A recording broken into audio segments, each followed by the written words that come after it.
Trailblazers! Welcome to the Cast with Naya podcast, the space where we explore the challenges we face as young adults and youth, as well as uncover the pathway to self-development, personal triumphs, and the extraordinary stories that make each of us uniquely awesome. In this podcast, we spark conversations that matter, share stories that resonate, and provide insights that empower you on your journey. Whether you're a student, young professional, or someone in between, this is your space to explore, grow, and emerge as the best version of yourself. Hi guys, welcome back to the show. Thank you so much for tuning in to my podcast, the Cast with Naya podcast. We're super excited and pumped up to have you on the show. So just before we delve into what we have to discuss today, we're going to be discussing academic excellence. In fact, excellence in general. I'm going to be reading our speaker's bio before we delve into the conversations and the questions that we have for him today. So Charles Ezome is a mechanical engineer whose journey is powered by excellence, curiosity, and consistency. He graduated as the best graduating student of the mechanical engineering department at the Federal University of Technology, Owerri, earning a first-class degree in 2021, a milestone that reflects years of discipline and hard work. Today, Charles works in the oil and gas industry, contributing to offshore operations in one of the world's leading companies. Charles is passionate about growth, both personal and professional. He believes in lifelong learning, embracing opportunities, and staying committed to one's goals, even when the journey evolves. So we can see that he's a passionate person, someone that loves, developing and growing, evolving basically. So outside work, he enjoys football and values time spent with family and friends. Through his story, he hopes to inspire young people to aim high, stay adaptable, and trust that excellence and consistency will always open doors. Ladies and gentlemen, boys and girls, join me as I welcome Charles Ezome to the show. Thank you. Okay, so hello guys. Thank you so much, Charles, for being on the show. I'm super excited to have you on the show. It's not every day that you get to be in the same space with someone of your, timber and caliber. I'm talking about best graduating students in his set. It's not just a basic kind of first class with hierarchy. And then even his career currently, he's doing very well and excelling in his endeavors. So it's not every day that we get to be in the same space with people like Charles. So I'm super excited to be here with you on the show. So today we're going to be discussing, excellence, like in its broad form, and then we're going to streamline it to academic excellence, what it takes to achieve that academic excellence, and moving on to the industry as young professionals, how we can get more involved and just strive to a greater height in the industry. So before I comment, let me just give let's Charles say hi to the people. Yeah, thanks very much, Nenye. As she has said, my name is Charles Ezome. I graduated from Federal University of Technology Owerri in 2021. My pleasure to be here to talk to students or to talk to young professionals who are willing or who are looking forward to excellence. Great to be here. My pleasure. Thank you so much, Charles, for that wonderful introduction. So first things first, let's even get, a broad view on what excellence is about. What does excellence mean to you? So excellence can mean a lot to different people. It's peculiar to people. So what does it mean to you? What do you feel excellence is? Yeah, thank you, Nenye. Excellence to me has to do with great goal. What do I mean by great goal? I mean knowing yourself and knowing where you can reach or how far you can push yourself. So what I classify excellence to me may differ from what someone else classifies excellence to himself. Exactly.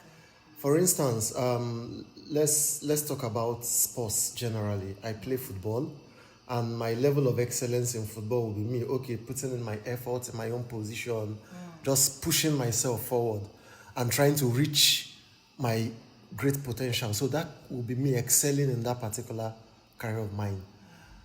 But to Ronaldo now, I might not be excelling in football. Do you understand? So his own level of excellence, or what he defines as excellence, is actually different from how me I see excellence in football. So excellence should be personal, and it should be about you pushing yourself to get to your pinnacle, to get to just to stretch yourself, keep stretching yourself, get to your own greater height. That's excellence. That's how I see excellence. Thank you, Nene. Okay, thank you so much, Charles, for that wonderful, definition of what excellence means to you. Like I said initially, excellence differs for different people, and he has given us instances on how he's a footballer, but then his own, term excellence is different from what Ronaldo would term being excellent. So it's just about you having your own personal goal and stretching yourself in order to achieve that your personal goal, according to what he has said. Some people's own definition of excellence might just be, okay, I just want to write, journal my activities every day. To them, they see like they're attaining like excellence, or they're getting towards achieving their goal or what they want to achieve.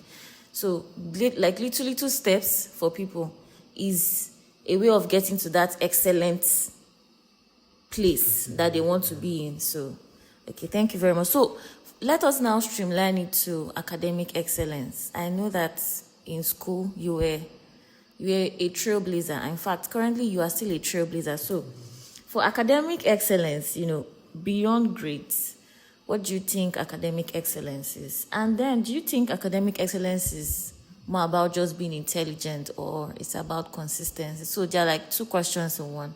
But what's your take on it?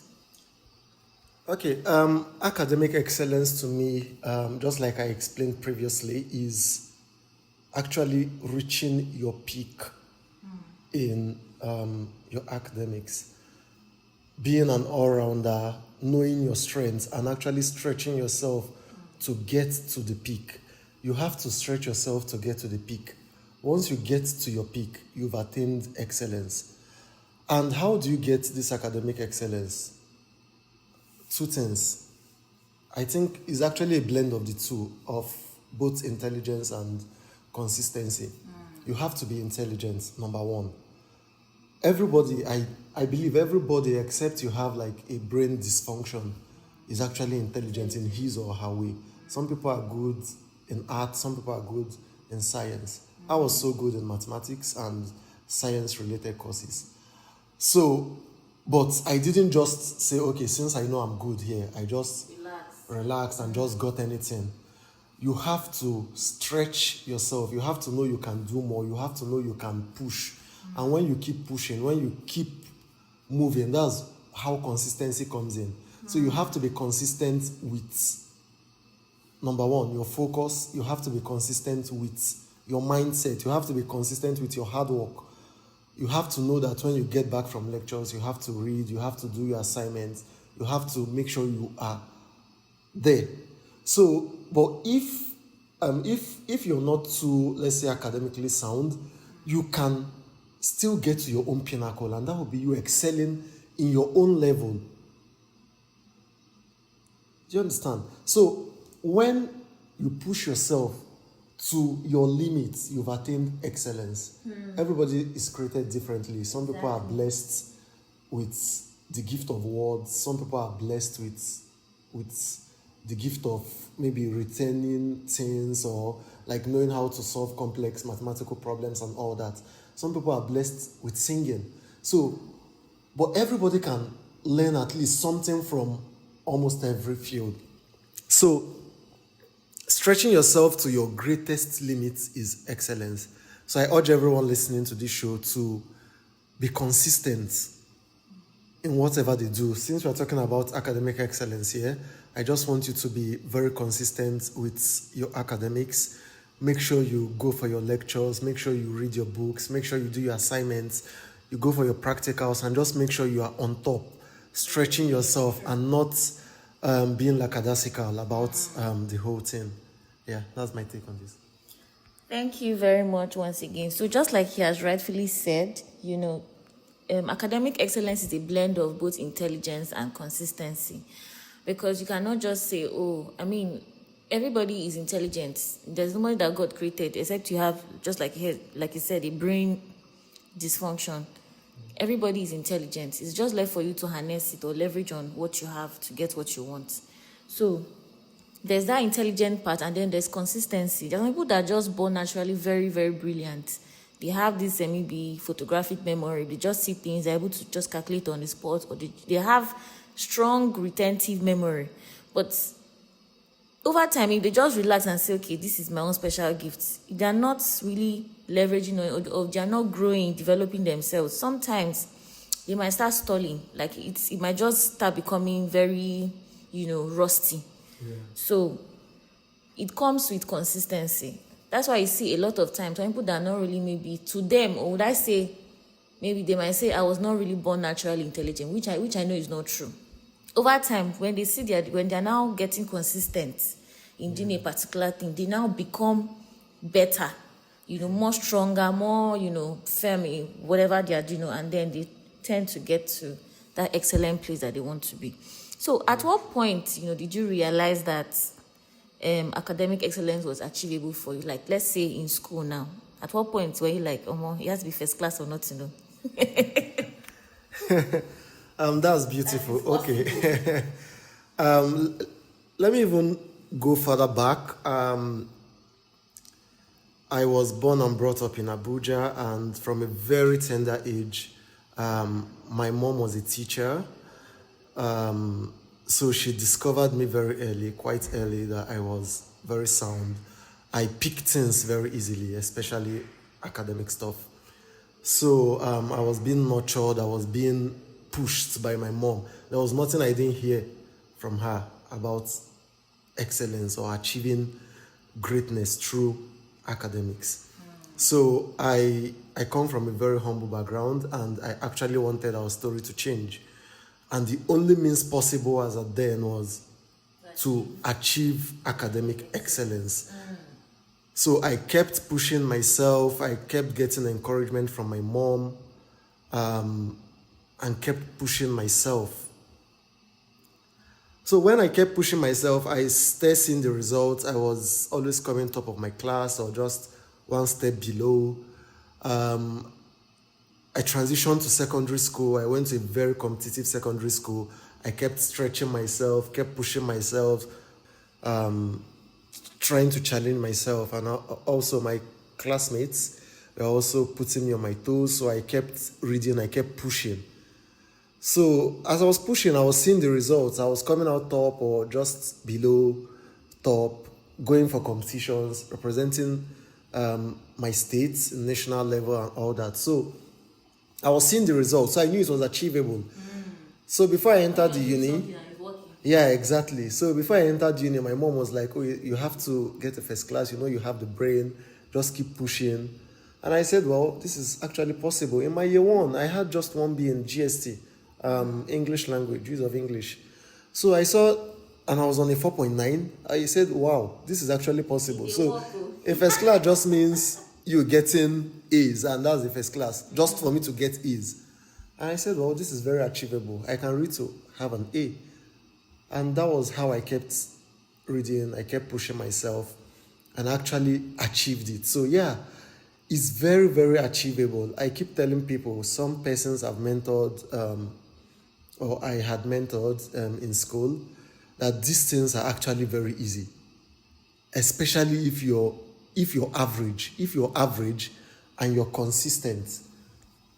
So yeah, I have mentored some people, or I had the opportunity to mentor some persons back then in the university, and these were like average students that with a lot of push, with them being consistent, they actually started hitting the first class targets at like later stages in their academic career. So even average students can actually hit a first class with consistency. Just keep pushing yourself, keep learning what you're supposed to learn. Every semester you have like a scheme of work. Exactly. So just make sure you follow it. Make sure you keep going for classes, you keep doing assignments, you don't skip practicals, you don't skip all those things, because they really matter at the end of the day. And then you're going to achieve it. It's very achievable, trust me. That's my take on this. Thank you very much. Just as he was speaking, I had a lot of things I had to take notes of. And the first thing that stood out for me was the fact that his mom discovered him at a very early age. So parents, this is also going to you. When I know that we have children and some of them don't come having the same ability, capacity and whatnot. And they are very different. They have different talent, they have different gifts. It's now left for you to discover them on time and then let them harness the potential that they have in order for them to achieve what they want. Some people might be not inclined towards the science area. So when parents are able to discover their children on time, maybe you might see that some of them are good with this in this area of their life. Some of them are good in this area. Just to discover them on time and then let them harness the potential they have. Some people might be good with maybe playing the guitar, playing the drum. Like I have a younger brother, and we have seen that he has talent and he loves playing drums. In fact, he has turned my house into, would I say, a full drum, like, I don't know the right word right now, but anything he sees, he's using it to play drum, but to low, and he can go according to the beats. He loves singing, music. So I'm like, okay, we're seeing something there. Not that he's not going to do his, maybe like a course, like a career or professional course, but we're seeing that he also has this side talent, which is drumming, something related to music. So I've told them that they should train him. Maybe when he's as he's growing, he's 3 years away, as he's growing and they, he has gotten up to maybe like 4 or 5 years, they should start taking him to drumming school, which is fine. He also loves playing football too. You see when that tiny boy kicks football, you're like, who is this person? Who is this tiny special? But like these are things that parents should just take time. I understand that sometimes we might be very busy with work and we don't really have time, but at least. So I would say discovery is one thing that really helped him. His mom discovered him on time.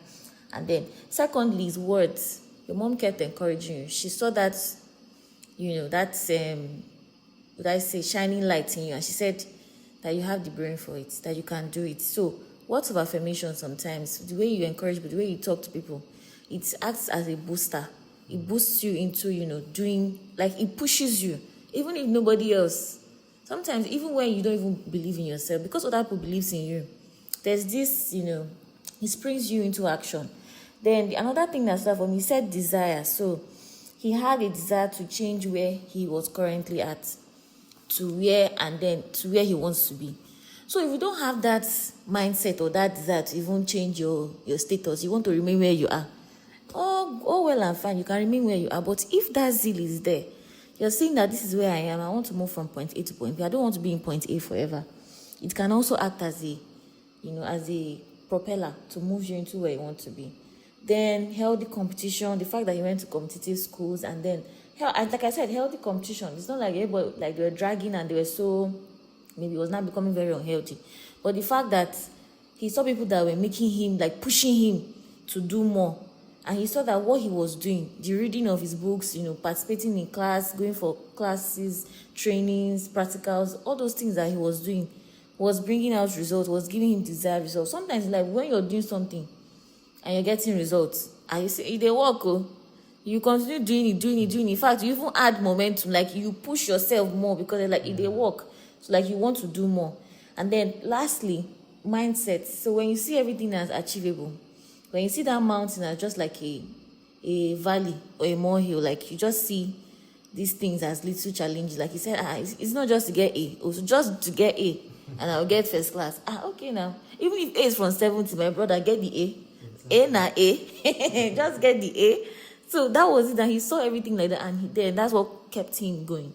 So when you just have a very neutral mindset, you're like, okay, this is possible. Like it's very possible. Don't see it as one great thing.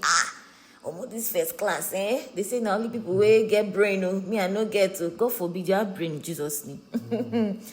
So thank you very much. So my next question will be, centered around your study habits. So I've spoken a lot about how you got the desire to attain academic excellence. So what were your study habits like in school? Because I have a lot of young people that are going to listen to this show, both undergraduate, even graduate, young professional, a lot of people. So what are your study habits like? Okay, yeah, before speaking to study habits, I need everyone on this show to actually know themselves. You need to personally study yourself. So at different times in my life, I've applied different study habits. Okay. When I was much younger, I couldn't stay awake at night at all. Once it's getting to 10 p.m., I'm off. I must sleep till morning. So in my secondary school, I made use of my day very well, like during classes, after classes, during afternoon preps, night preps, maybe morning prep, or other free times I could squeeze out during the day. I couldn't read at night. I always tried, but when I tried, I just saw I was deceiving myself. So I knew my day must be very useful. But when I got to the university, I noticed the day is different. We had different systems. We had different kind of formats, like different kind of system in the university. Yeah, the days are usually very rowdy in class, practicals, running up and down, here and there. So then I asked myself, if my strength is the day, this may not work. So now I started trying to study at night, and I saw it was working. I think I started first by just gisting all through the night. Like I had two friends, and we would just stay awake, gisting, laughing, maybe pressing phone. So I started becoming more agile at night. Then I transitioned it to my books. I started reading more at night, started seeing I could go more at night. But then I even got a little bit more distracted. I had two very close friends, and they are like very outgoing. So they always like to have fun. They always like to talk, talk about things. So I needed to find the strategy because they were my roommates. I was in the room with them. How did I find my strategy? I started using my holidays. So most times when I go home for break, I go home with all the necessary like study materials I would need for almost all the courses. Maybe just one or two I can get. So the day I go home, the next day, I've started reading. And I'm serious about this. I study as if I have exam the next day or that particular day. If you see me studying during holidays, it will be as if I'm going to write exam that day or the next. So I study very hard. Sometimes I use 16 hours, 12 hours in a day to study. Prepare my notes, solve past questions as I can, cover my materials end to end, and have a detailed note for the semester. I do it for, let's assume I have like 8 courses. I do it for like 5-6 courses and just go back to school with only 2 courses to read. Or that I have not formed my notes on. So when I go back to school, I have the opportunity to still gist and interact with my roommates, my classmates, go for classes, do practicals, like waste my time, sort of. And it was working. Yeah, some persons were following me. And exactly, and they were asking me, Charles, how do you do it? I tell them, everybody that have interacted with me, I tell them that this is my reading style. I mostly resumed late, sometimes 1 month past lecture time. Because I know beginning, yes, exactly. Those early stages of resumption are usually not demanding in school. So most times 3 weeks, 1 month before I resume. So that was how I read in my university.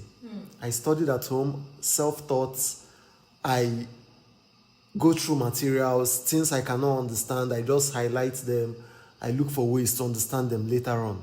But I make sure I've covered my materials like end to end. So why did I give you this background story? Because there is actually no one or no perfect way. You might meet another scholar and they'll give you a different format. Exactly. But this really worked for me because of myself, my personality. I love to gist. I love gisting with people. I love spending time with my friends, my family. So when I see the opportunity, I'm easily distracted and tend to forget myself. So yeah, that's how I studied. So that's usually my first half of study period. The second half is usually during exam period. So during exam period, I study like my life depends on it. So I go crazy. I can do midnight to midnight. I can go 2 days straight, no sleep, because I must still cover my notes again from beginning to the end. So once I'm done with it, then I can sleep. If I don't finish it before morning, I keep studying it until I get to the exam hall. So I must finish that note I've prepared, because the note was prepared a long time ago. Exactly. So I need to refresh, I need to be more conversant with it, and that's how I study, and it works for me. So just know yourself, know what works for you, know your strengths, know how you can cut distractions, and just give it your best shot, bearing in mind that consistency and focus is key. Yeah, thank you, Nani. Thank you very much, Charles. Very, very well said. I mean, in fact, that's one of revision is very important. If I revise, if I read, maybe like I've read before, and then that my revision notes, if I don't revise it, I'm not even ready for that exam. Like, it's as though I'm not even ready. So I must make sure that I finish that revision note, because that's where, like when you're more calm, you're reading, you're really taking like detailed notes. So a lot of points. If I don't read revision notes, sleep for where you that will be saying, no, I cannot sleep, I cannot stay till this time. Let exam reach. You see yourself staying from night till I will stay from night till morning. I will just go have my bath and then go to exam hall and write the exam. So it happens. And then he also said something. He said he has mentioned his own study habits. Don't go and follow him. Discover yourself first. If you feel like you've discovered yourself and it's looking like Charles's own, fine, you can follow. But if you feel like you've discovered yourself and it's not rhyming in any way, so just settle down, discover what works for you, and then follow through. But many a times we tend to be like somebody else, and then it now, did I say, affect us later in life. So just be yourself, discover what works for you. If it's daytime, fine. Some people that prefer reading in the daytime and then the night they sleep, they know how they are able to balance it. So discover yourself. That is the key summary of this whole conversation.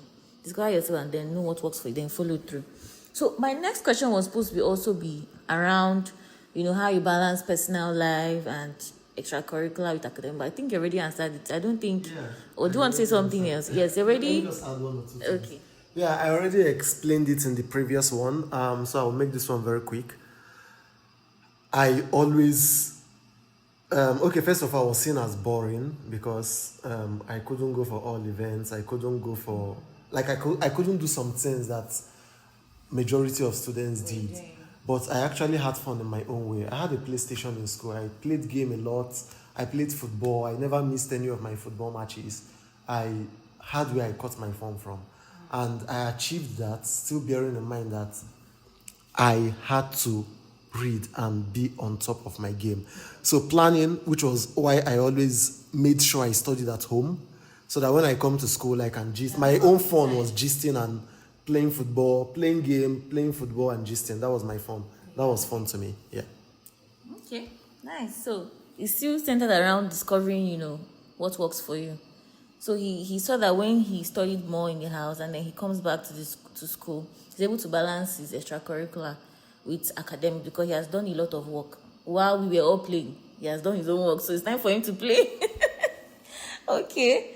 So what are some common mistakes? Because I think this question too also has a way of being, is also somehow interwoven with the other question of the answering. So how do you what are some common mistakes that you feel students make that hold them back from being excellent? Yeah, I love this question so much because it's actually very important to know your hindering factor.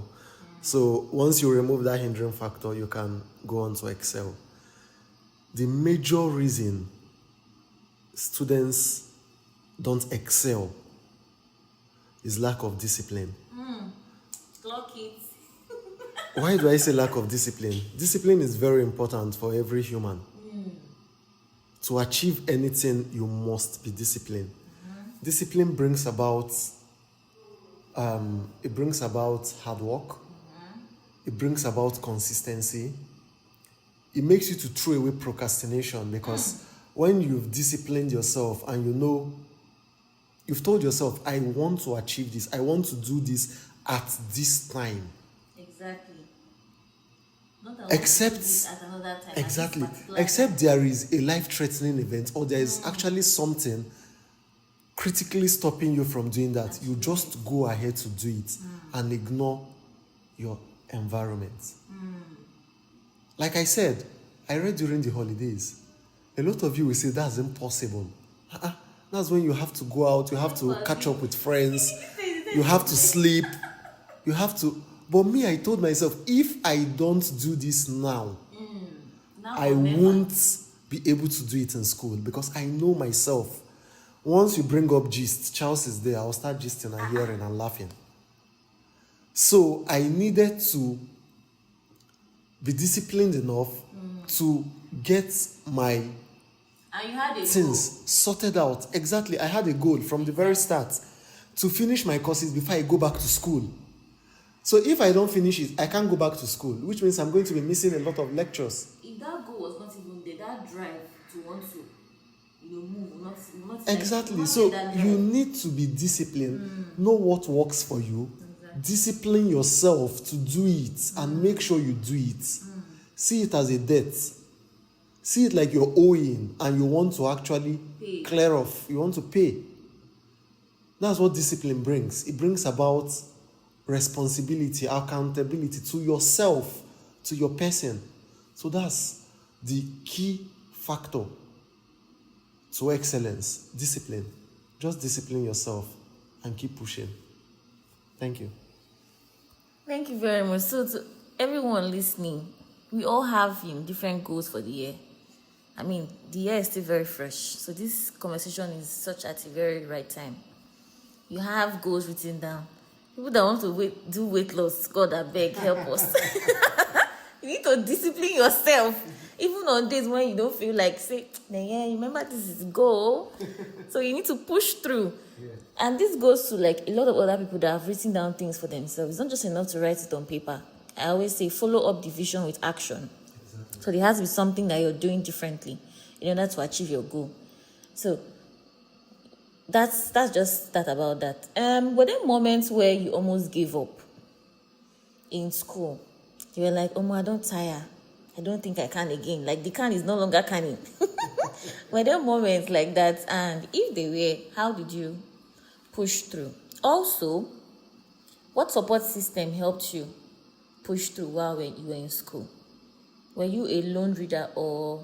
Okay, no, this question is not even necessary at this point because you have already told us everything that we know. So you are a lone reader. You don't read in groups. So I think that question is just going to be brushed out. But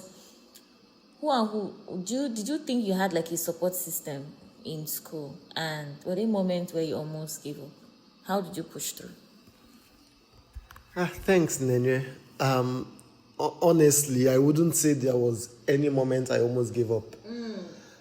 Because, yeah, I had a very strong support system. My mom was checking up. In short, I already carried responsibility. In short, I couldn't not excel because, I've grown up in excellence, so I didn't have any option but to always be there. So there was actually no moment where I almost gave up. God was also there by my side. I never had problems, like major problems that made me to rethink my decision. I was just going for gold, and I was going to make a change in my family to actually change my family's status. So I always had the drive. I never almost gave up. I knew it was possible and I knew it was achievable. Yeah. Then your second question was, did I have support system and how did I push through? Or what was my study pattern? So I had two secrets. Number one was personal studies at home. I did that a lot. Then number two was teaching people. I love to teach. So when I teach, it becomes part of me. And when I teach, I want to know more. Do you know why? Your students will ask you anything. So, and they've put you on a particular level, like, no, Charles must know it. Do you understand? So, if you don't teach, you may drop. But while I teach, I am on that level because I know I just have to know it. Because people will come to me to ask me questions. So it made me to excel as well. So teaching made me to excel, and then my personal studies. Above all, God. Yeah, you can know. I prayed a lot, so yeah, very well. So that's it for me. Nice. So to all our teachers out there, just know that, you're putting in all the work, but at the end of the day, you're doing yourself like a very great thing because it's sticking more in your head. And we also have people like that when I was in school. Like, shout out to Idika. Idika is a teacher. They have lecturers and they have teachers. Yeah. So Idika is actually a teacher. He's someone that if he comes down, he can break it down to you and you'll be able to understand. So, and we always, saw him like that kind of person. Oh, Idika will know it and Idika will know it. So any issues, all those complex calculations, like Idika will solve them last. But at the end, as he's solving it, we also try to learn. Because not being good write the exam for you. You're actually the one that write the exam. But, I saw that teaching spirit in him, and it really helped him. He also finished a very good grade, like a first class too. So I feel like teachers, on the long run also tend to attain excellence because it's what is out of them, like out of the abundance of their hearts. It's what they have in that they're teaching. And it's helping them retain more and store more because they're able to pass on to the next set of people.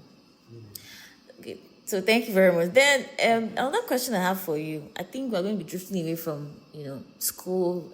Let's now get into your career currently. You're currently working with, the top number one multinational industry in Nigeria. In fact, let's say in the world. So, number one. So I'm not going to say the company, but just go and do your research and find out. So looking back at your school, what academic, what skills from your academic journey do you think still benefits you today? And how did your academic excellence shape your career today? Of course, it shaped because with that, don't worry, let me just drop mic. Please answer the question. Yeah, thanks, Nenye. So one key skill I still use till today to still excel where I am is discipline. As a young person, you are faced with a lot of distractions. Let me tell you, if you think university has a lot of distraction, leave the university, come to the outside world. You will see a lot of distractions. So you have to be disciplined. You have to know you are going to get up by 6 a.m. and keep to waking up by 6 a.m. You have to know that when you're walking, you're not scrolling through Instagram. You're not scrolling through Twitter and looking for recent gists. You have to know that when it is work time, it is work time. When it is family time, it's family time. Because everybody will drag you. Your family will drag you that they need more time with you. Work will drag you that they need more time. Your friends will also drag you. And you need to actually balance all this because they are all interconnected. If one suffer, the others are going to suffer. So you have to be disciplined and make sure you actually allocate proper time to every activity. So discipline is still what I use till today. And that discipline entails me not procrastinating and me making sure I'm always looking at my clock, at my watch. When it's time for me to watch football, I know I'm watching football. If I have something to do by that time, I replace something else so that I can watch football or I can play football. So just know how to allocate your time very well. Don't just wake up and go with vibes. Anything that comes your way, you just do. No, you have to actually have plans for yourself and keep moving with time. That's number one. Yeah. Then you said like what mistakes should we avoid in our professional journey, like usually us that just starting our early career? oh yeah, What kind of mistakes do you think we should avoid? one mistake you have to avoid is always believing that you've arrived. For instance, young people coming out of school, oh, you get a job and they're paying you 500k. Oh, before your monthly stipend from your parents was like 10k, 15, 20. Now you have a whole 500. You feel you've arrived, or you have 1 million. You're looking at yourself like a millionaire. No, you've not arrived. There's still a long way to go. So just keep an open mind, keep pushing yourself, never believe you've arrived, Exactly. and keep aiming for more. Keep pushing to get to the excellent states. Keep pushing. Yeah, that's my last words. You know that song, they said, Dangote, see the 5 months. So if Dangote is looking for money, okay, who you be? Who you? Who form you? Where did you exist from? Where exist you? So, in other words, even the people that are in the industry, they're still looking for opportunities, like more better opportunities than where they are currently. So don't be sleeping on the bicycle. At least let me, they'll be like, at least let me even celebrate myself, like give myself accolades, that I've arrived there. Fine. Give yourself accolades. You've arrived there. You've gone this, you've come this far to get to where you are. But my sister, dust your feet after you have relaxed a bit. After you've celebrated yourself, and keep pushing. Enter the market again, my dear. And keep pushing. Look, because everybody is still striving for better opportunities. If you're a seamstress, you're still looking for, ways to develop yourself. That's like you still want to improve yourself on what you're currently doing. If you're someone who makes hair, you will not just relax and say, okay, I can make any kind of hair. The world is evolving. Different hairstyles are coming out. You're still looking for ways to develop yourself, trying to go for more trainings, reach out to more persons that can help you become. So basically, you can see that in life, it cuts across every area, not just in the oil industry. In every area you find yourself, people are always like trying to strive with better version, because if you're not a better version of yourself, you can be like you can be replaced, and there's nobody that is indispensable. So just know you can be replaced. So what extra thing do you have? Why would they want to keep you? You need to just keep striving and become the best version of yourself. I don't say better, best, esibote best of yourself, so that you can still be relevant. So we are about wrapping this episode. It has been an exciting one so far. I'm just going to wrap up with like 2 questions, very important questions. And it's going to be centered around, the advice he's going to give to students who want to graduate tops in their classes, and also for young professionals who are currently listening. So I just try to merge it into one. So in summary, what advice you have to give to students in order to graduate tops in their class? And then for young professionals, people who are not students, what is your greatest advice to them, people who are listening? Okay, yeah, thanks, Nenye. First of all, to be top of your class, you need 2 things. You actually need the both of them. You need to be academically sound, and then you need to be consistent. So if God has blessed you, like exceedingly in your academics, just be consistent, and you're going to come out top of your class. Exactly. If you're not blessed to that level, be consistent. You will still come up on top. You might not get to the top of your class, but you will still come up on top. Tops, very well. You can still hit a first class, even if you're not blessed abundantly. Just be consistent. Then for young professionals and students, my last words for you is, do not be deceived. School no be scam. School no be scam. In fact, When I was in school, when I was in school, I had a lot of acquaintances who always clamored, oh, school is scam, let's make the money now, let's do this, let's do that. And they just look for quick ways to make money. I was not pressured. I wasn't pressured. What is going on? I didn't let it to move into my ear. So just find a way to block those things. Those are noise. Filter them out. Laugh with them, gist with them, talk with them. Some of them even mocked me and say, "Oh, Charles, do finish with your first class, so you will come and take on from our course advisor here in school." And I will just laugh and smile. Exactly. So just know that school is not scam. First of all, try to be an excellent student. Try to push yourself and gain the knowledge. Gain the knowledge, gain the grades. These two things are going to sell you in the market. Gain the knowledge and gain the grades. Don't do one without the other. Gain the knowledge and gain the grades. When you achieve the both of them and you come out, trust me, you are going to see yourself in a good place. Trust me. You're going to have a self-sufficient life and you're going to live the life of your dreams. Just attain excellence. Push yourself. Companies are looking for people that are excellent. You don't need to know anybody. Anybody that tells you to get a good job, you need to know somebody, you need to do that. You don't need to know anybody. Maybe to get an average job, maybe just one job that will just put you, you might need to know someone, maybe to land those kind of jobs. But you see jobs that are going to take you places, jobs that are going to take you to the top. You don't need to know anybody because those companies strive for excellence. Most of them have excellence as one of their core values.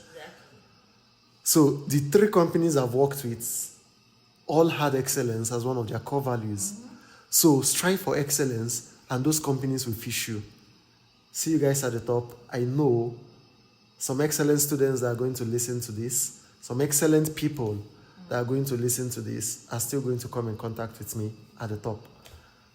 Yeah, have a glorious day. Yeah, so just before, we call it a wrap. There's this question in my heart because I know that some people that are currently listening, I have a student community and I have some students, a lot of them are just getting into their final year. And, so what, I'm just trying to let you just encourage them because some of them, have had the opportunity to work in the industry. They have seen, how the life is. Okay, at least to encourage them more, maybe either to do better or to, I beg, not in the. So it depends on how they are seeing it. But I want you to encourage people that are just going into their final year. Final year is going to be a lot of work. Yeah. In terms of research, project, design, exam, a lot of things. You're also going to have your final year week. Different things will happen at the same time. So, and it's usually short. I don't think it's always very as long as your other semester. So you just have a short time to achieve all these things. Do seminar defense, do project defense, do design defense. That's if you're in chemical engineering. Do what again, A lot of things, and you have supervisors who will keep on taking you back and forth to do. So it's really a lot. And how you're going to be able to balance this and still achieve your 5.0. I've seen people that is in their final year when they came out that they had their 5.0. And I don't know, but just say something and just encourage them.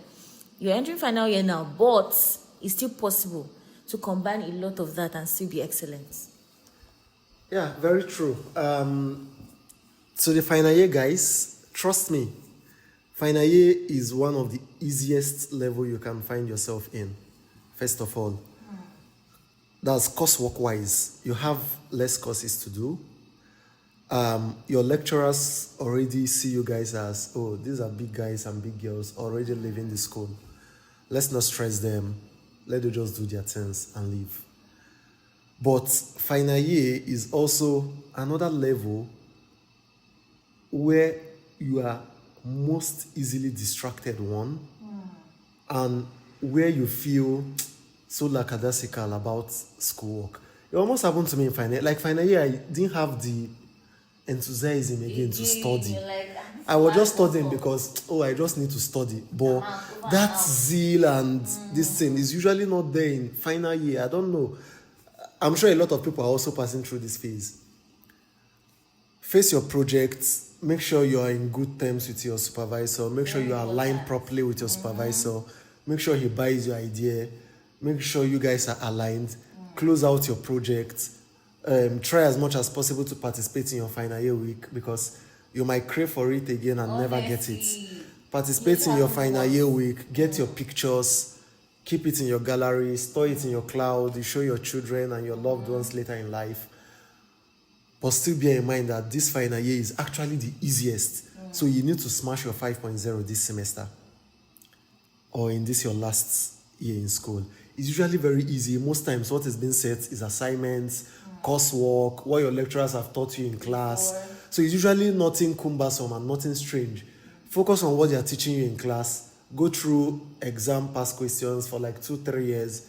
Focus on classworks, assignments that they've given you in class, and just listen to your lecturer in class. They don't want to stress you in final year, trust me. They are seeing you guys as potential engineers working in companies and just making a good living. So enjoy your final year, but don't forget your book. Very important, because it's still the same final year that people still have carryover. After your obule, after you finish final year, we go from to ebelebe. Yeah. You now come and find out that, okay, maybe you have one carryover, and instead of you moving to the next stage of your life, you still find yourself coming back to come and write a course again. Why? Maybe final year with the whole energy of the whole I'm done and dusted, blah blah blah. You see a lot of people after they finish doing done and dusted, they go still come back, right? So what I'm trying to say is, or what we are trying to say is, you understand that at this phase of your life, that the energy level is already going down. But I'm encouraging you, just try to stir it up a bit, and then try to strike a balance between the activities that will go on, project, final year, the fun parts, the academic parts, and your personal life. Just try to make the most out of it. Develop yourself. If you have not been going for conferences, try to attend, volunteer at least. Just try to build new skills, make new connections, new friends. Because trust me, you will not see the same people again, like all in one place, except maybe you do reunion. And even if they do reunion, you can never see everybody again together. So it's just once in a lifetime thing. So at this point, I hope that you enjoyed our session today. Like I said, it's not easy to see someone like Charles to sit down face to face with him. It's one of this timber and caliber of this class, But I'm so happy that he was able to come on the show, and he has really, said a lot of things about academic excellence, how you can even attain it, what has worked for him, and he has also encouraged us to be the best versions of ourselves. I, on my own part, I've also, played a good role to moderating the session, and then also putting my own contributions too. So I look forward to when this episode will be out. Till then, guys, stay safe and keep being the best version of yourself. Thank you. Cheers, guys. Bye. Bye. Thank you so much for joining us on this exploration of self-development and growth. Remember that your journey is your own, and every step you take is a step towards your unique emergence. If you enjoyed today's episode, don't forget to subscribe, share, and leave us a review. Remember, your feedback means the whole world to us. Stay connected with us on all our social media handles at the Cast with Naya podcast on Instagram and Facebook. Until then, keep emerging, keep growing, and keep shining bright.